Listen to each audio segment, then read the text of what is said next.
Hi, this is Mary Kurek of Frontrunners Innovate magazine, and with me is Princess Judge Kunda. And we're going to learn a little bit about this extraordinary just organization that she has started building up that serves a particular population that rarely we hear about in terms of philanthropy or nonprofit charitable sorts of endeavors. And I think it's really important. So we're going to have a little chat with Princess now and let her share a little bit about her background first and then bring us up to speed as to what she's doing now. So Princess, tell us about your background. Where did you come from? What brought you into this interesting, weird work that you're doing, but really so needed? So thank you for all that you're doing. So share with us, if you will. Thank you so much, Mary. Basically, I am Her Royal Highness Princess Kunda. I do belong to a royal family in Zambia. Zambia is in the southern part of Africa. For better location, a visual location, we are landlocked right next door to Zimbabwe, Tanzania, Malawi, Botswana, Namibia. So for a visual idea where Zambia is, that is where we're located. We also share the seventh wonder of the world with Zimbabwe, which is the mighty Victoria Falls. So for any of you who are, people who are interested in the wonders of the world, Zambia is the place because we have the beautiful Victoria Falls, which we commonly and locally call Musi Otunya, meaning the smoke that thunders. Oh, wow. So when the water hits the rocks, it's like smoke that has come up in the air. So that's a bit about me. I relocated to the UK when I was 2 years old because my parents decided to live in the United Kingdom. So all of my upbringing, my socialization, my educational background has all been in London, in the United Kingdom. I qualified as a lawyer. So I'm a lawyer by profession. And then in 2013, alongside with my husband at the time, we decided to relocate to Zambia because we just thought it was a much better environment to raise young boys, not being confined to what we call the concrete jungles of the city. They have fresh air, trees they can run around and that kind of thing. And I got called to the bench being that I became a judge for the judiciary of Zambia. And I did that for 5 years. But whilst I was on the bench is when really my interest in mental and emotional health really began, because you'd often find a lot of people coming into court, especially criminal cases. And these are people who you can see straight away that mentally or emotionally there's a challenge. There's something that has just gone awry, not justifying any criminal acts at all, but there was a degree of mental challenges at various levels, the ones that needed to be hospitalized, the ones that actually just needed counselors or needed medication. It was at various levels. So I started pursuing my life coaching certificate, and I became certified as a life coach. I then got certified as a motivational speaker. And then I went into, because I'm very big into holistic healing, I'm very big into people identifying their own spirituality, not religion, but their own spirituality. And whether that's connected to an organized religion is something separate. But I like people to be able to identify something to believe in. We all need something to believe in, and we all need something to be able to hold on to and give us a hope and a light at the end of the tunnel. So that's literally how I began training to be a neurolinguistic practitioner, short-term NLP. And I was certified to be able to do that. And then I decided to resign from the judiciary, because being a judge and trying to have this full-time just could not work. They're both very demanding careers. That and raising 2 boys. I am still passionate. Yeah, and that and raising 2 boys, exactly. And and it's just been one of those kind of situations where you had to make a decision that, am I going to go for my passion. My passion is law. I'm very pro human rights. I am very pro people understanding the law and people knowing what their rights are.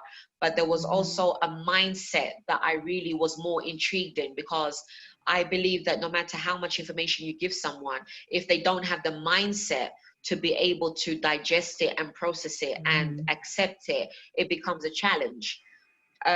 Same thing as children going to school. You know, you can hammer a child to understand all these subjects, but if they don't have the mindset to be able to say, I can do this, I can understand it, I can get through maths or physics or chemistry or whatever it is, is you almost put a mental blockage on yourself. You give yourself a mental blockage and give yourself the inability to be able to process whatever information you are actually being given. So in short, that is what birthed the Healing Tree of Nations.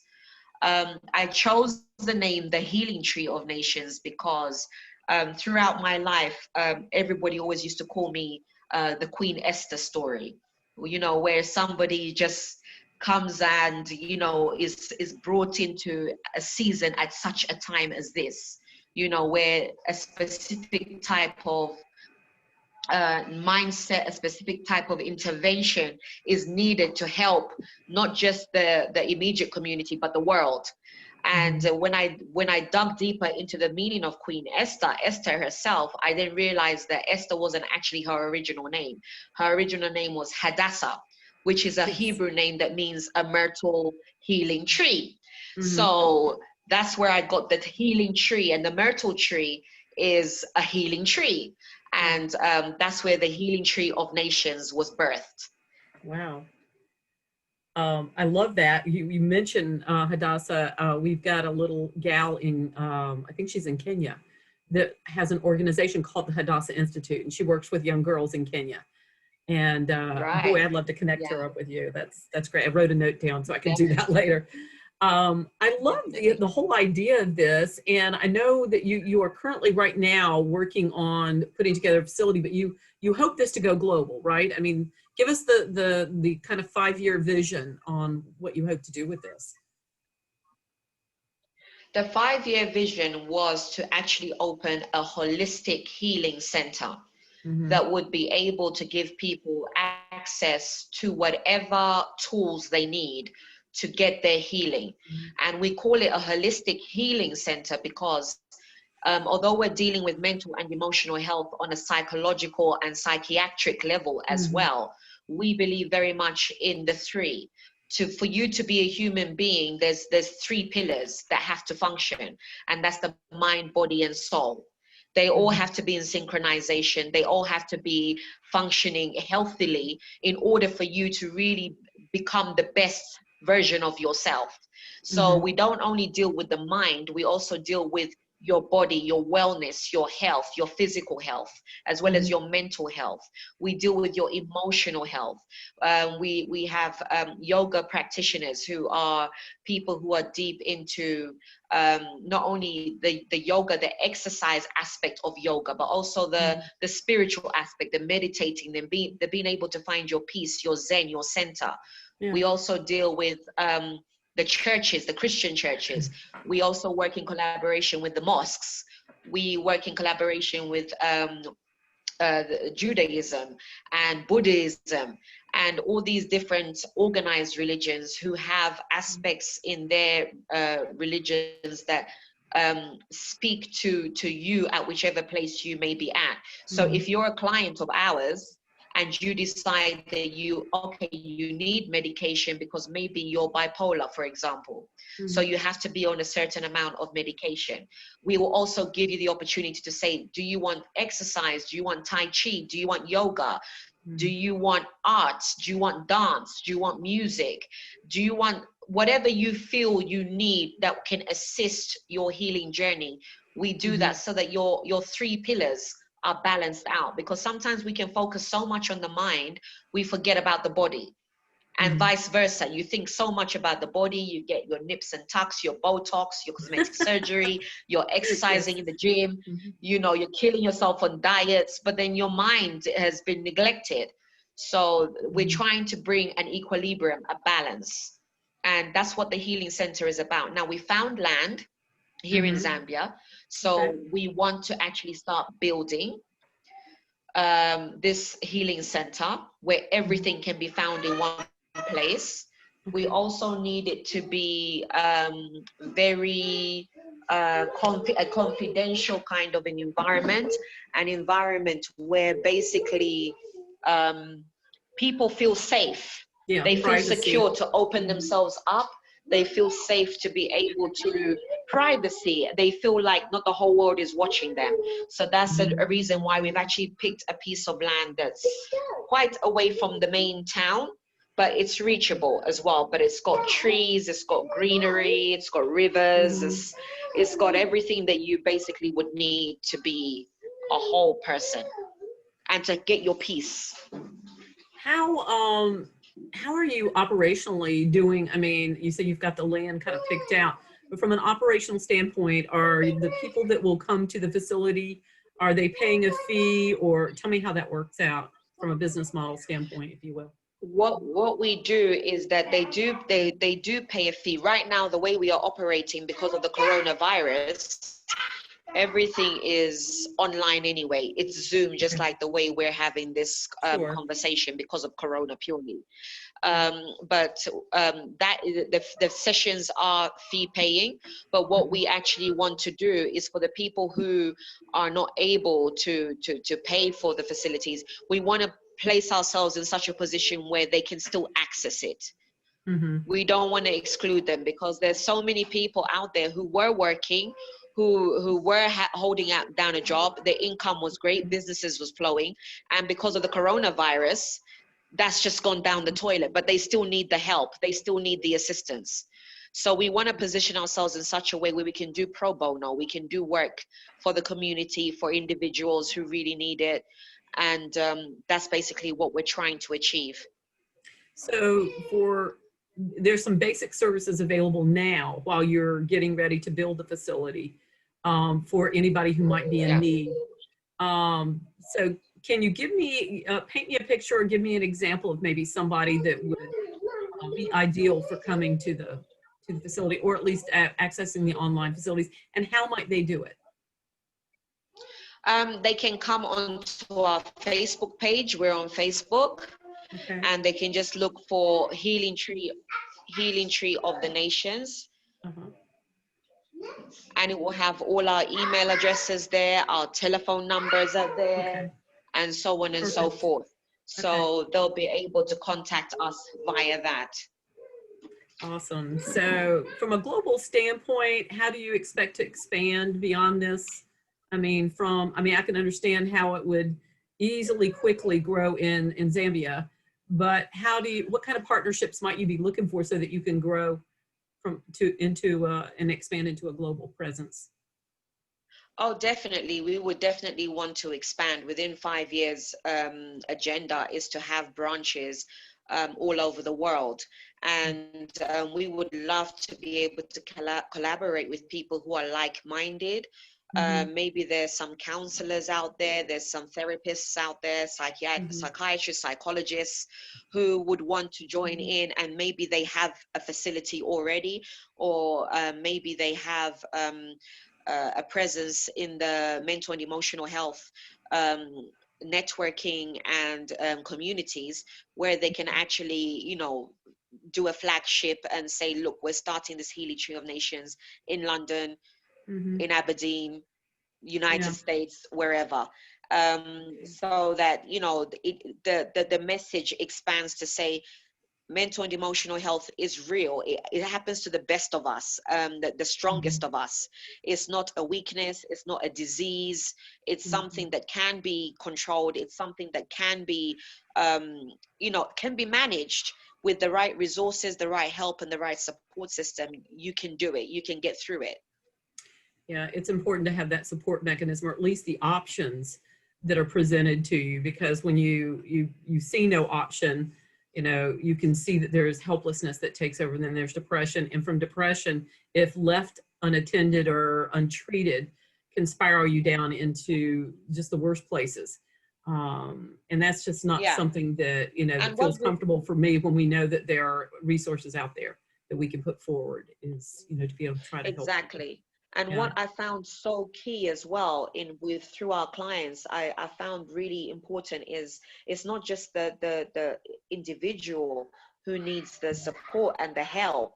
It's Mhm. also the family members who they live with, their Mhm. friends, Exactly. because you know it's so and I think that's what makes Healing Tree of the Nations Mhm. unique is, for example, when we deal with young teenagers who are going through whatever it is that they're going through, I always try to involve their parents or their guardians or their Mhm. grandparents, whoever it is that is taking care of them. I try and bring them into the whole counseling aspect. I give Mhm. them their own individual counseling too, because taking care of somebody who has a mental or emotional condition at whichever level can be so draining for the family Mhm. members.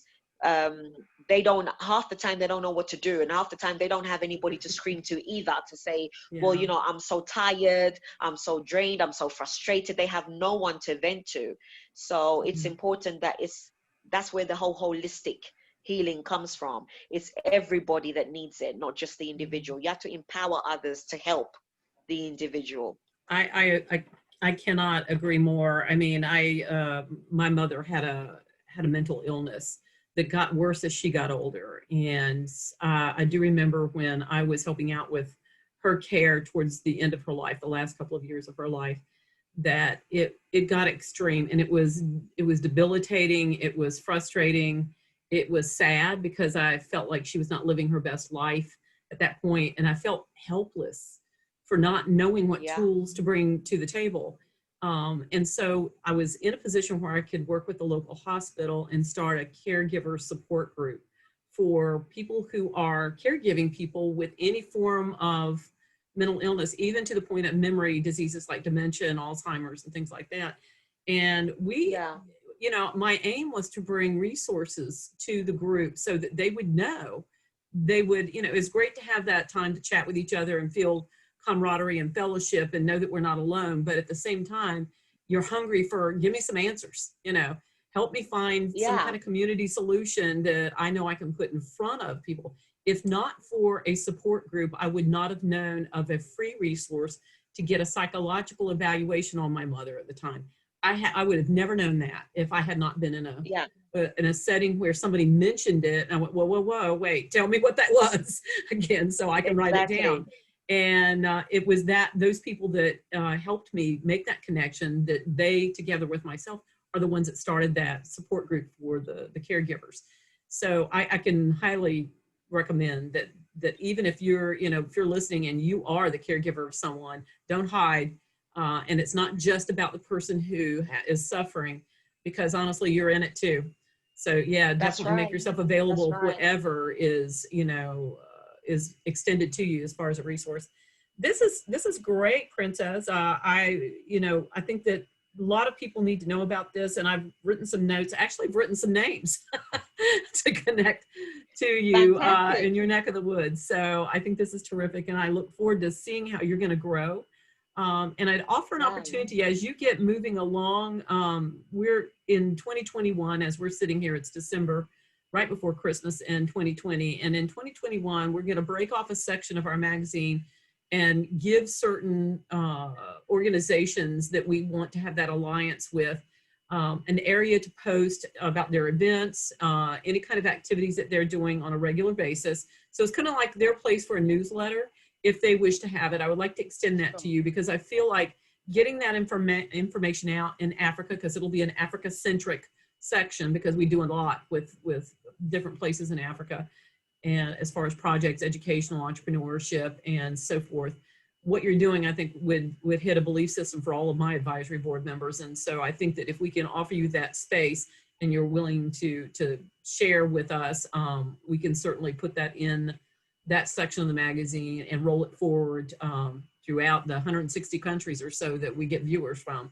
And a lot of those countries are from Africa. So we would be more than happy to share that information. So keep us updated, as I will keep you updated when we move forward with that particular section of the magazine. And Thank you. Thank you for spending time with me today and sharing the information. Thank you so and much. Congratulations on getting this Thank you rolling very and much.